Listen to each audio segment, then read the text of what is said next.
The last part of the Pinus Sylvestris story telling us the story of Platinum and how things work inside the Armorless Union.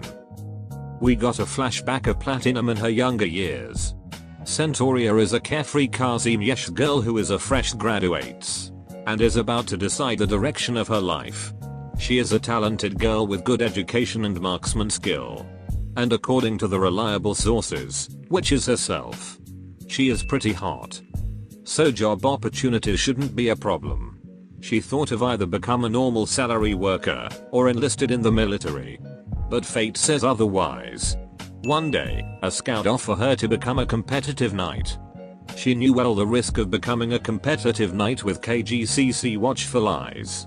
But if she just do things like what the company wants, maybe life will be easy for her. Now it's been some time after she become a knight. Becoming a knight for the corporate is troublesome. Like when they told you to do a flashy moves, pretending to lose. And humiliation is a daily routine in the arena. One day, she fought with a Curanta knight who seems to not following the script. Who keep attacking her, and others even after they admitted defeat. But that's just how being a knight in the Kazimierz nowadays. While the good thing is, she will receive her knight title soon. Maybe, just maybe things will get better and easier. One day, the company that Centauria was working for held a variety show. Where all of its knights are invited, including herself. But several Armorless Union came in conducting investigation. The Armorless are so fearsome that even bad-tempered knights can only lower their heads.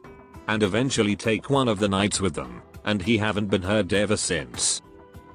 Several days later, Centauria receives a mysterious call. Who offers her a job with a satisfactory salary and more free time.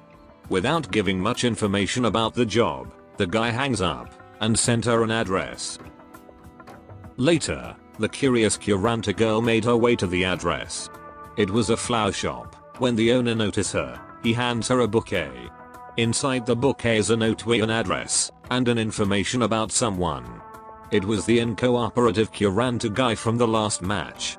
And besides that note, there's also a military grade arrow. And at that point she realized, it's an assassination job. She went this far, even if she backs down. Those mysterious people certainly won't let her live to see another day. She didn't like to kill, but without other option she will take the mission. The target is pretty much a troublesome one for his company. With his family background, a silent approach must be in effect. Centauria holds her bow and the arrow, pulls the string. And the arrow piercing through his head. She thinks this assassination job is easier than being in competitive match. She then received a phone call from the same mysterious person.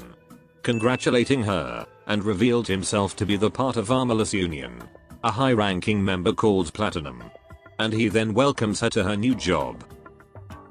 Later, Centauria is officially a member of Armorless Union. Things are looking okay to say the least. The Platinum also taught her other things like management and command.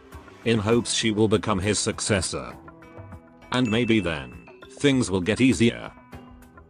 After 3 months, people have forgotten Centauria that haven't yet get a title knight. And she's now an assassin working in the dark. She finally get to know that feeling when all ordinary knights fear her as an Armorless. But still, the Armorless are just employee for KGCC. Even the squad leader Platinum can do nothing but obey.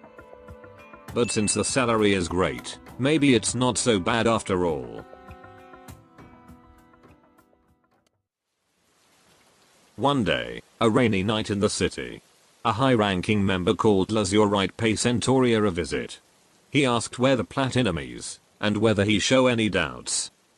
To which Centauria answered she doesn't know, but she suspected a doubt in Platinum. The Lazurite admired her honesty, and revealed that her master, the Platinum, is dead, on the path of betrayal. Protecting his lovers who is also their target. The Lazurite then asked Centauria to fill the Platinum position. She's unable to say anything. She thinks there are more worthy candidates.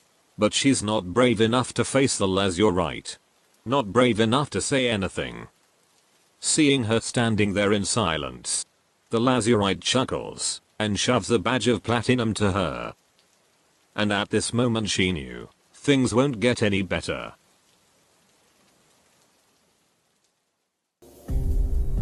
One thing led to another. Centauria is now the platinum.